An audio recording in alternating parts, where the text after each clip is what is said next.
Soyez les bienvenus depuis que vous avez été accueillis par Eric dans cette salle qui est un lieu de rassemblement tous les dimanches où nous venons pour dire notre reconnaissance à Dieu. Les semaines sont ce qu'elles sont. Il y en a sans, il y en a avec. Mais nous voulons dire merci à Dieu parce que le fait que nous soyons là, c'est qu'il nous a donné un peu de santé pour que nous puissions nous déplacer et c'est déjà l'effet de sa grâce. Et on veut le remercier pour cela. Dimanche de Pâques, dimanche de chocolat, non? Dimanche de lapin au chocolat, dimanche de quoi encore? De gigot, d'agneau, de la chasse aux œufs. Il y a tout un faisceau d'événements qui ont été construits autour de la Pâque. Et souvent, ce faisceau d'événements et ce faisceau de réalités peuvent nous faire perdre la réalité de cette fête. C'est bel et bien une fête chrétienne. Même si, je dois être sage en disant ça, même si, bientôt, dans notre belle civilisation, les choses qui semblent être des choses chrétiennes vont se perdre. Et nous voyons beaucoup de lois qui vont dans ce sens-là. On a tout un patrimoine, merci Eric, qui dit ce que nous sommes. Et beaucoup de textes ont été lus ce matin, et c'est normal puisque ce sont des textes qui sont liés à la Pâque. Et c'est dans les évangiles, évangile de Matthieu, évangile de Marc, évangile de Luc, évangile de Jean. Ce sont ces livres bibliques qui commencent le Nouveau Testament, qui nous parlent justement de cet événement lié à la vie de Jésus-Christ, celui qui s'est présenté comme Fils de Dieu, Sauveur du monde, agneau pascal, qui nous raconte ces récits. Nous avons tout au long de cette semaine, nous aussi en tant que chrétiens, vécu depuis lundi, mardi, mercredi, étape par étape, la relecture de ces textes pour nous plonger dans cette semaine de passion. On appelle la passion du Christ parce que c'est cette semaine où dans sa dernière marche pour le salut de l'humanité, il a vécu des choses franchement douloureuses, souffrance, abandon, trahison, violence sur lui, accusation à tort, faux procès, et puis crucifixion. Et tout cela, il a fait par amour. Et souvent, c'est difficile de dire qu'il a fait par amour. On voit que dans la séquence que Dieu instaure dans l'histoire de l'humanité, parce que c'est un fait vrai, c'est un fait historique, il est daté. Après, on peut discuter de sa portée ou pas, mais Jésus-Christ a bel et bien existé. C'était un homme qui vivait dans cette partie du monde qu'on appelle aujourd'hui Israël ou Palestine. Il a bel et bien eu une vie terrestre, humaine, il y a 2000 et quelques années. Il a bel et bien été accusé de blasphème, parce que selon ses accusateurs, il s'est fait passer pour le Fils de Dieu. Et dans une religion où Dieu est l'immanent, Dieu est le tout-puissant, Dieu est cet être qu'on ne peut pas définir, qu'un homme se fasse appeler Fils de Dieu, c'est un blasphème. Vous savez que dans la religion de l'Ancien Testament, à cause de cette grandeur de Dieu, on ne disait pas le nom personnel de Dieu, parce que Dieu était trop grand pour que son nom puisse retentir dans ma bouche de pécheur. Et notamment le tétragramme, ce qui a donné Yahweh ou ce qui a donné Jéhovah, en fait, ce n'est pas le nom de Dieu. On dit que cette religion a mis ce tétragramme justement pour ne pas oser prononcer le nom particulier de Dieu, car il est trop saint.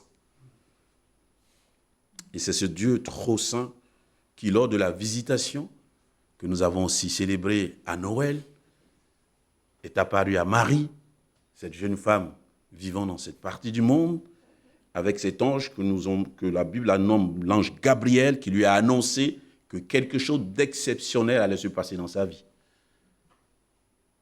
Sans qu'elle ne connaisse un homme, elle serait enceinte, et l'enfant qui naîtrait de son sein, par cette opération spectaculaire du Saint-Esprit, vous savez, c'est une expression française qui veut dire aujourd'hui, depuis cette époque, quand on ne connaît pas le départ de quelque chose, quand on ne sait pas l'origine d'un événement, on dit « Ah, c'est une action du Saint-Esprit ». Pour dire, On ne sait pas d'où c'est venu. C'est venu spontanément. Et ça vient de cette histoire de Marie qui a été visitée par l'Esprit de Dieu et qui a mis au monde Jésus. On a le Magnificat. Le Magnificat, c'est quand Élisabeth, sa sœur, la reçoit chez elle. Elle lui dit, tu es une bienheureuse, car le Très-Haut t'a visité parmi toutes les jeunes filles de notre génération. Tu as été celle qui a été choisie. Et Marie, lors de la visitation avec l'ange Gabriel, elle dira, mais je n'ai aucun mérite. Qui suis-je pour que ça tombe sur moi? Et justement, elle n'avait pas de mérite. Elle était une jeune femme ordinaire. Et c'est là toute la merveille de ce que Dieu fait. Dieu, il se plaît à agir avec des gens ordinaires. Et quand nous lisons tout le récit biblique, tous les personnages bibliques sont de toutes les catégories sociales, de toutes les catégories humaines, diverses et variées. Et c'est incroyable de voir cela. Alors, la résurrection de Jésus que nous célébrons ce dimanche matin a été opérée dans ce qu'on appelait la tradition judaïque, la tradition de l'Ancien Testament, le jour du sabbat juif, après la Pâque. Et pourquoi Dieu fait ça? En fait, Dieu fait ça pour accomplir toutes les prophéties qui ont été annoncées avant la venue de Jésus. Vous savez, prophétie, parfois, c'est un grand mot dans notre civilisation, parce que nous sommes des êtres rationnels, et que même si nous planifions dans 2, 3, 30 ans, on trouve que c'est fou que quelqu'un puisse dire « je prophétise que dans 10 ans, il y aura quelque chose ». Alors que nous faisons tout ça. Que nos gouvernements planifient des décades, des 20 années plus tard, 30 années plus tard. On a déjà le plan pour 2039. Est-ce une prophétie? J'en sais rien. Mais c'est une planification. Si les humains sont capables de planifier, pourquoi enlevons-nous à celui qui est le créateur de l'humanité cette capacité à dire les choses à venir? Il nous a donné cette intelligence qui nous permet de nous projeter. On vient de lui. Donc c'est lui qui se projette par excellence. Et donc il fait ressusciter le Christ ce jour précis pour dire que tout ce qui était contenu dans l'Ancien Testament vient de s'accomplir par le Christ. Et que désormais, tout l'Ancien Testament ne peut pas se lire sans le Christ, puisqu'il est l'accomplissement de tout ce qui a été dit depuis Genèse jusqu'à ce que Christ rentre dans le monde. Et c'est significativement pour cela que justement, au début de son ministère terrestre, quand nous lisons les évangiles, au chapitre 5 de l'évangile de Matthieu, et c'est lui qui le dit, « Je ne suis pas venu pour abolir la loi, mais je suis venu pour l'accomplir. » Lui donner son vrai sens. Et c'est ce sens-là qui est marqué par la Pâque, qui est un événement fort dans ce curseur du plan de Dieu pour l'humanité. Nous avons lu ce texte jeudi dernier, mercredi aussi. C'est un texte spécial. Il me semble que je veux le relire avant que nous pensions et que nous réfléchissions ensemble ce matin très brièvement sur la Pâque et cette résurrection du Seigneur. Il faut qu'on sache pourquoi c'est aussi important qu'il y ait cet événement-là. Alors l'évangile de Matthieu que vous avez là affiché à partir du verset 26 dit, et ça c'est pendant le procès de Jésus justement devant Ponce Pilate. Alors Pilate leur relâcha Barabbas. Vous savez, c'est un procès où Pilate, ce gouverneur, est embêté parce qu'il sait que ce Jésus qu'on lui a présenté est quand même innocent et que tous les faits qu'on lui marque là, c'est des faits plutôt religieux, mais ça ne relève pas du droit commun. Il n'y a pas de faute pénale, il n'y a pas de faute, il n'y a pas de crime. Et il est bien embêté. Et à plusieurs reprises dans cet évangile, on voit que Ponce Pilate cherche à dire « Attention quand même, vous êtes en train de me dire de condamner un innocent. » Il n'est pas entendu, parce qu'il y a une conspiration contre Jésus sur ce moment-là. Et il fait quelque chose de régulier, parce qu'à cette époque de l'histoire, vous savez, c'est ce qu'on appelle aujourd'hui la grâce présidentielle. Hein. Donc, cette autorité politique et militaire a le privilège, le pouvoir de libérer un prisonnier de droit, même criminel, ce jour-là. Et il dit, tiens, ça tombe bien parce qu'il y a un prisonnier notoire, un bandit notoire qui est connu de tout le monde, qui s'appelle Barabbas, et que certainement, si je mets dans la balance un aussi grand criminel que toute la population connaît, et que je mets, c'est Jésus qui, franchement, n'a rien d'un criminel, ils vont quand même dire « libère Jésus, libère Jésus ». Donc il dit entre Barabbas et Jésus, qui voulez-vous que je vous libère? Et toute la foule dit Barabbas. Vous savez, souvent vous posez une question, vous avez l'impression que vous n'avez pas entendu la bonne réponse. Donc il repose la question à nouveau et le peuple tout entier dit Barabbas. Et comme c'est une coutume et que c'est une loi, il est obligé de libérer Barabbas. Et c'est comme ça que nos textes commencent. Alors Pilate leur relâcha Barabbas. Quant à Jésus, après l'avoir fait battre à coups de fouet, il le livra pour qu'on le crucifie. Les soldats du gouverneur traînèrent Jésus vers l'intérieur du palais et rassemblèrent toute la cohorte autour de lui. Ils lui arrachèrent ses vêtements et le revêtirent d'un manteau écarlate. Ils lui posèrent sur la tête une couronne tressée de rameaux épineux. Dans sa main droite, il plaçait un roseau en guise de cep. Ils s'agenouillèrent devant lui en disant, sur un ton sarcastique, « Salut, roi des Juifs !» Ils crachaient sur lui. Prenant le roseau, il le frappait à la tête. Quand il eut fini de se moquer de lui, ils lui ôtèrent le manteau, lui remit ses vêtements et l'amenèrent pour le crucifier. Verset 32. À la sortie de la ville, il rencontra un nommé Simon, originaire de Cyrène. Il lui fit porter la croix de Jésus. Ils arrivaient à un endroit nommé Golgotha, c'est-à-dire le crâne. Là, il donnait à boire à Jésus du vin mélangé avec du fiel. Mais quand il eut goûté, il refusa de le boire. Après l'avoir cloué sur la croix, les soldats se partageaient ses vêtements en les tirant au sort. Puis, il s'assit pour monter la garde.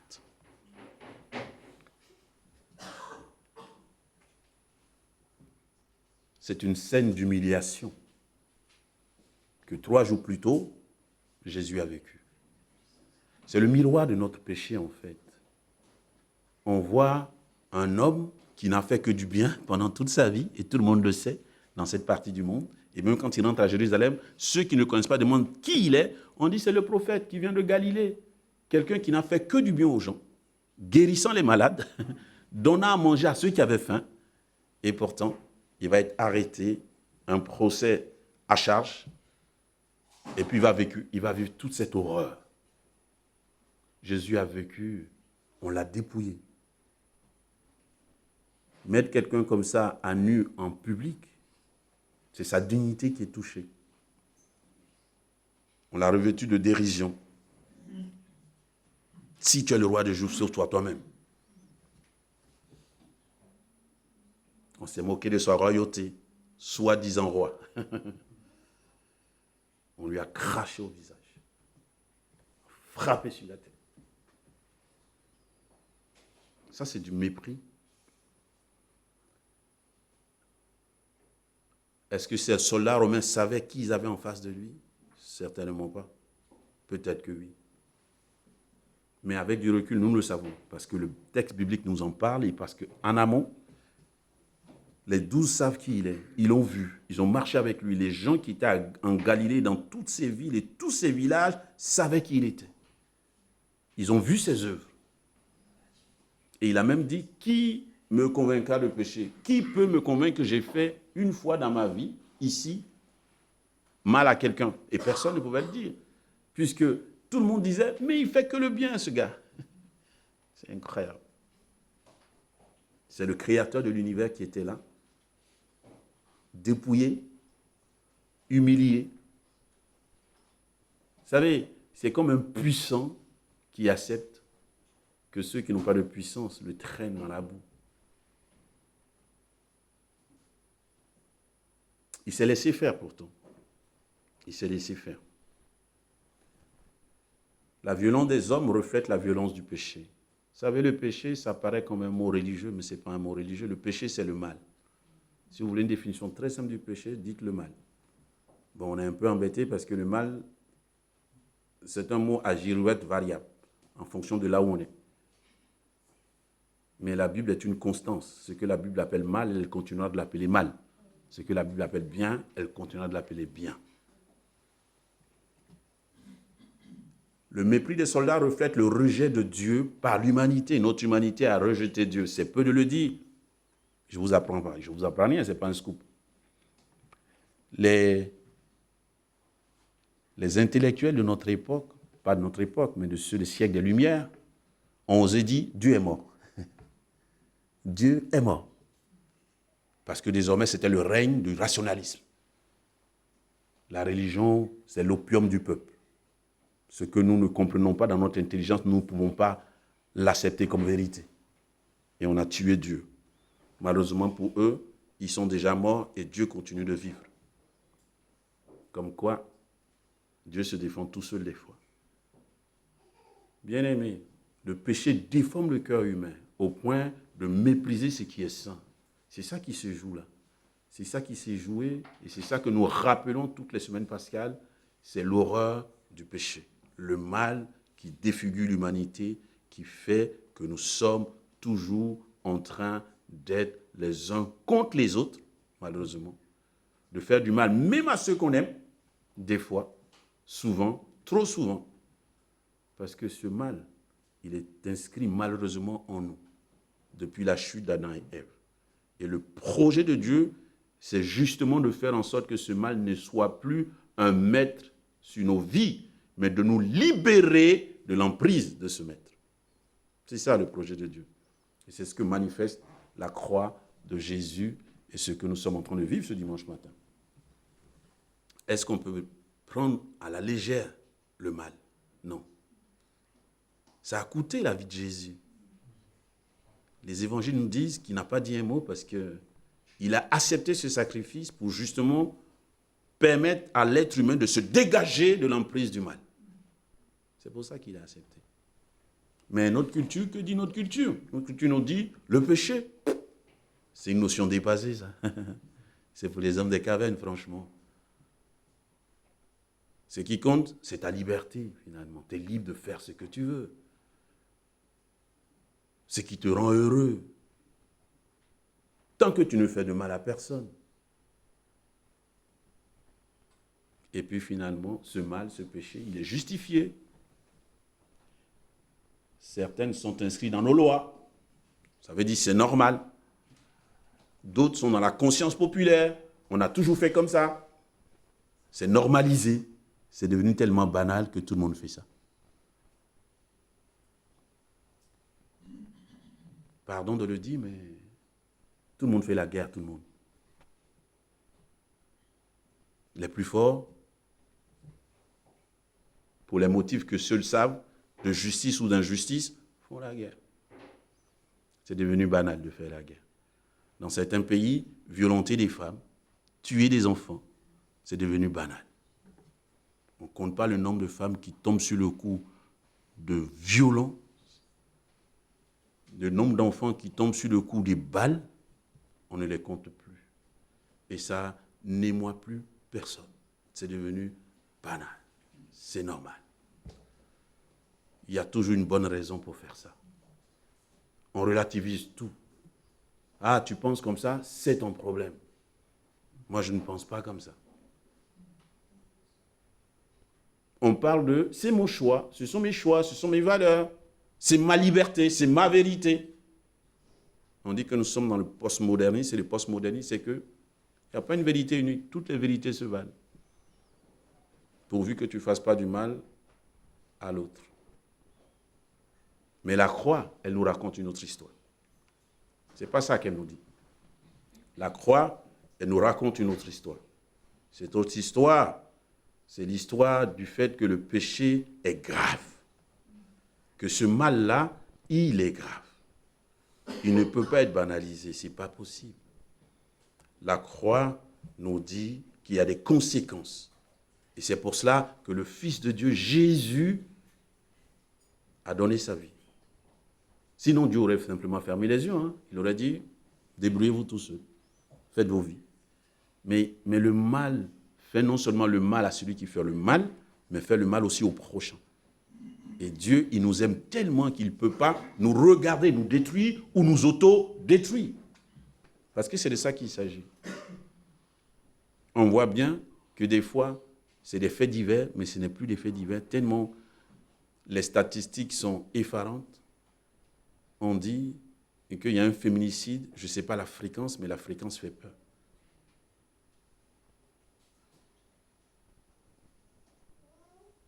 dans les meilleurs des scénarios, ça veut dire chaque jour, il y a quelqu'un qui tue une femme qu'il avait aimée la veille au soir. C'est fou quand même. Aimer quelqu'un et être capable de la tuer par la suite. Et nous avons été défrayés par la chronique de ce monsieur qui aurait tué son ex-femme, sa femme avec. Wow. Mes amis, le péché est grave. Ce n'est pas un jeu, le péché. Dieu le sait si bien. Et il sait que nos cœurs ne sont pas capables tout seuls de se départir, de se détacher, de se soustraire à la force du péché. C'est pour ça qu'il a accepté de souffrir pour nous. Non, la croix nous révèle que le péché est une offense mortelle contre un Dieu saint, parce que ce Dieu saint a tant aimé l'humanité et nous a créés à son image. Nous sommes le chef-d'œuvre le plus parfait de Dieu. Donc nous sommes chers à ses yeux. Il ne peut pas regarder son chef-d'œuvre, s'abîmer, s'auto-abîmer, sans agir, sans intervenir, sans chercher à apporter la solution. Le péché, justement, détruit notre relation avec celui qui nous aime tant. Elle nous éloigne de lui, elle nous distrait de lui, elle nous isole de lui en disant « j'ai pas besoin de toi ». Le péché détruit nos relations les uns avec les autres. Combien de familles brisées, combien de couples en difficulté, combien de parents et enfants en tension. Alors que ces cocons-là devaient être des cocons d'amour, n'est-ce pas? C'est dans ces lieux que nous devions vivre, dans ces laboratoires que nous devions pratiquer l'amour. Finalement, c'est le contraire qu'il y a trop souvent. C'est ça le péché. Le péché a une force qui nous dépasse et nous sous-estimons la force du péché. Nous croyons être capables de nous en départir tout seuls. C'est pas vrai, c'est pas vrai, c'est pas vrai. Et c'est précisément pour ça que Dieu qui nous a aimés ne veut pas ignorer le péché, et parce qu'il ne veut pas ignorer les conséquences et l'emprise du péché sur nous, il a donné son Fils unique afin que celui-ci paye le prix du péché à notre place. La croix, c'est l'opération divine par laquelle Dieu vient nous sauver du cancer du péché. Et c'est Jésus-Christ qui l'opère pour nous. Ce texte, il a été lu tout au long de cette célébration par différentes personnes. Matthieu chapitre 28, verset 1 à 20, le matin de ce sabbat, et tout le déroulé de la résurrection de Jésus. C'est que lui-même, il a dit à ces femmes qui sont venues, une fois de plus, si Jésus était misogyne, franchement, cette scène serait à réécrire. Parce que les premières qui ont été témoins de la résurrection, ce sont des femmes. Des braves femmes. La scène est cocasse parce que, à cette même période, ces hommes, ces vaillants, ces 12, étaient enfermés à 10 000 tours dans une maison, de peur qu'on les chope aussi. C'est le texte qui le dit, ce n'est pas moi qui ai mot. Parce qu'ils ont vu ce qu'ils ont fait à leur maître. Ils se sont terrés en fait. Et tout le long de la passion, c'est les femmes. On nous parle des femmes qui sont loin, mais qui sont proches et qui suivent Jésus. Et qui interagissent avec lui. Et tous les 12 ont disparu de la scène. Est-ce qu'on aurait été plus courageux qu'eux? J'en sais rien. Et ces femmes braves rencontrent, viennent à cet homme, l'ange se révèle à elle, effroi, mais en même temps joie, parce qu'événement extraordinaire. Et puis sur le chemin d'aller annoncer aux disciples, Jésus lui-même se révèle à elle. Elle n'avait pas peur, dit-il. Elles le reconnaissent tout de suite, parce qu'elles l'adorent. Elles reconnaissent Jésus. Et Jésus dit, n'ayez crainte. Allez annoncer à mes frères qu'on va se retrouver bientôt en Galilée, qui m'attendent là-bas. Je vais tout leur expliquer. Et ces femmes braves sont allées. Et c'est de par leur témoignage que par la suite, Pierre et Jean vont courir aussi au tombeau pour venir voir comme si le témoignage des femmes. Il faut aller vérifier tout ça, disent-ils. Matthieu ne le relate pas, mais un autre évangéliste relate qu'entre Pierre et Jean, alors qu'ils étaient dans cette course de vitesse pour aller au tombeau, près du tombeau, Pierre il freine un peu. On ne sait pas trop pourquoi, et c'est Jean qui y va. Bref, Jésus se révèle à ces femmes, et plus tard, il va se révéler aux disciples. cette résurrection-là a lieu 3 jours après la Pâque. Et ce n'est pas fortuit, parce qu'il y avait une prophétie d'Osée. Osée chapitre 6, versets 2 à 3 qui dit « Après 2 jours, il nous aura rendu la vie, et le 3e jour, il nous relèvera et nous vivrons sous son regard. » C'est l'accomplissement d'une prophétie très ancienne. Et on sait aussi que c'est le signe, puisque Jésus lui-même l'a dit pendant son ministère terrestre, c'est le signe de Jonas, qui a été avalé par le poisson et le 3e jour qui a été rendu à la vie. Mes amis, mes bien-aimés frères et sœurs, Jésus a vaincu le mal. Jésus a vaincu le péché. Oh, c'est une très très bonne nouvelle pour nous. Ça veut dire que désormais, nous pouvons avoir la capacité de ne pas faire toujours le mal. Ce que nous n'avions pas avant sa résurrection. Maintenant, il nous a donné cette capacité. Mais il y a une condition.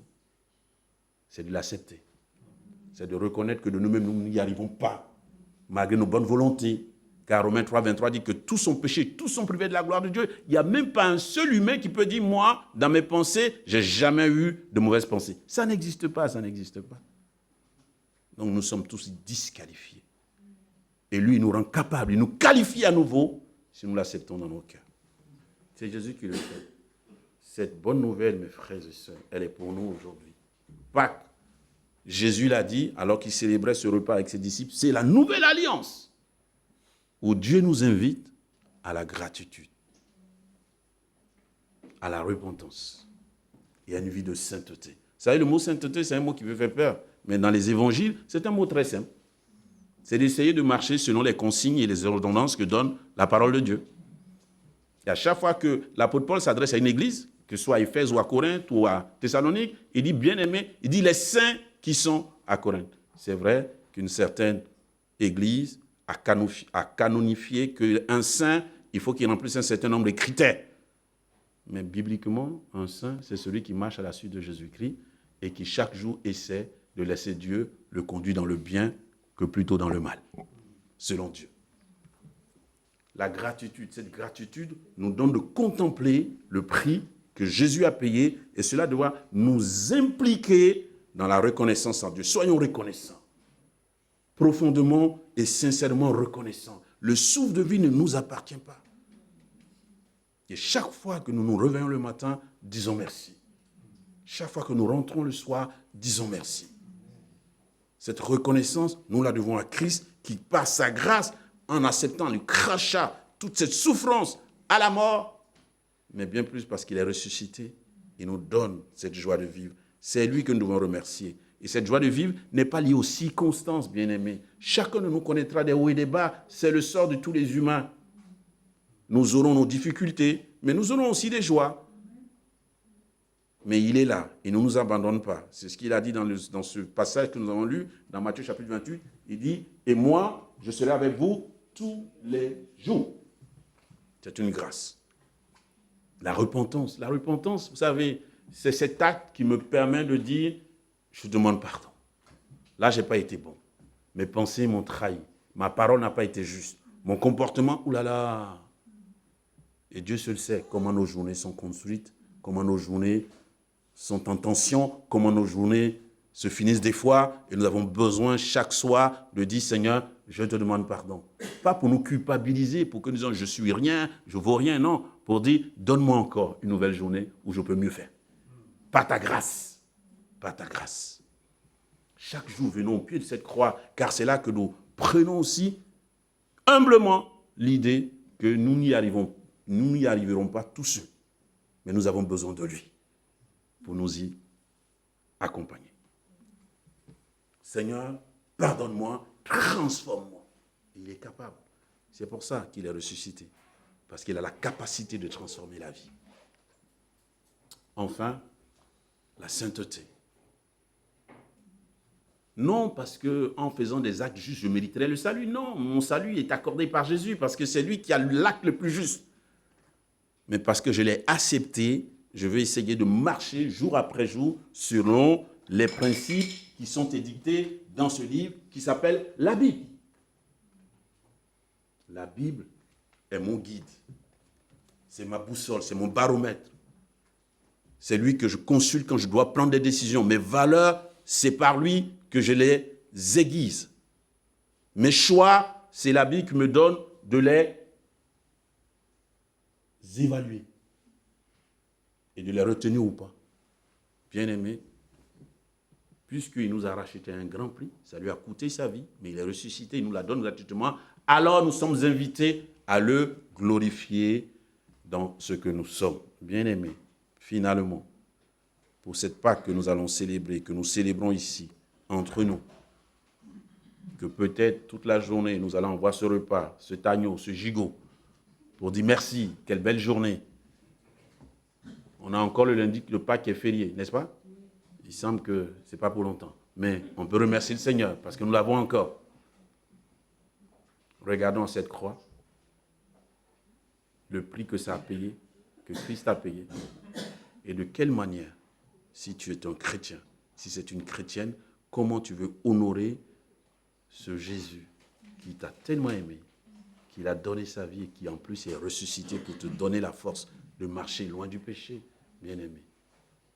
Cette réalité, c'est pour transformer nos vies. Dieu a besoin d'hommes et de femmes qui apportent un peu de paix dans un monde troublé, qui apportent un peu de...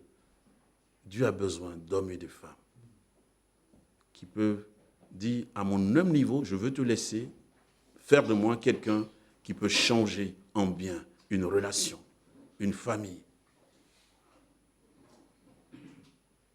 Bien-aimés, est-ce que vous n'aspirez pas à faire le bien? Est-ce que vous n'aspirez pas à aimer votre prochain? Est-ce que vous n'aspirez pas à être des acteurs de paix dans une société toujours en tension, violente?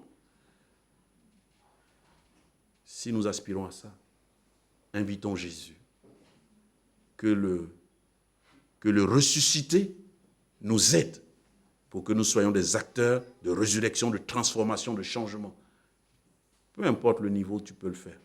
Fais-le là où tu es déjà. Sans prétention aucune. Dans tes relations, dans tes collaborations. Le péché c'est pas un jeu. Il y a tellement de conséquences au péché. On en tellement. La liberté, ce n'est pas une excuse pour faire ce qu'on veut. Parce que ce qu'on veut a des conséquences sur les autres. N'est-ce pas? L'adage populaire dit que ta liberté s'arrête là où commence celle de l'autre. Donc déjà, l'adage populaire dit ça. Ça veut dire que tu ne peux pas tout te permettre. Parce que si tu te permets tout, tu enfreins la liberté de l'autre. Donc ce n'est pas une excuse pour ne pas faire ce que Dieu nous demande. Puisque finalement, aimer Dieu, c'est aimer son prochain. Si je fais ce que Dieu aime, je fais aussi des choses par amour pour mon prochain. Il y a une corrélation très étroite. Et enfin, la croix, ce n'est pas un symbole vide. Celle-là, elle est vide parce que Christ est ressuscité. Mais elle est là pour nous rappeler que le péché a un coût, que ça a coûté la vie du Fils de Dieu, mais qu'il n'est plus là, qu'il est ressuscité. Et que parce qu'il est ressuscité, il peut nous transformer. Il veut nous transformer. Il veut nous changer et il est disponible pour le faire. C'est le lieu de l'amour de Dieu. Que le Seigneur nous accorde sa grâce, bien-aimés. Voilà. C'est Pâques, je prie et je souhaite que chacun de nous se laisse transformer pour être un agent de Dieu en Christ, un agent de paix, un agent d'amour. Dieu en a besoin, mais surtout notre humanité en a besoin. Le monde a besoin d'hommes et de femmes changés par Dieu, qui eux-mêmes sont capables d'apporter la restauration, l'amour, la paix, la bienveillance, la joie, la tolérance. Dieu a besoin de nous, mais dans la sainteté. Dieu a besoin d'hommes et de femmes qui vont maintenir le bien selon Dieu et non pas le bien selon la société. Et des fois, c'est un combat à contre-courant. Et Dieu a besoin d'hommes et de femmes qui se lèvent aussi pour mener ce combat, pour garder la foi, pour garder le bien selon Dieu. Car c'est de cela qu'il s'agit.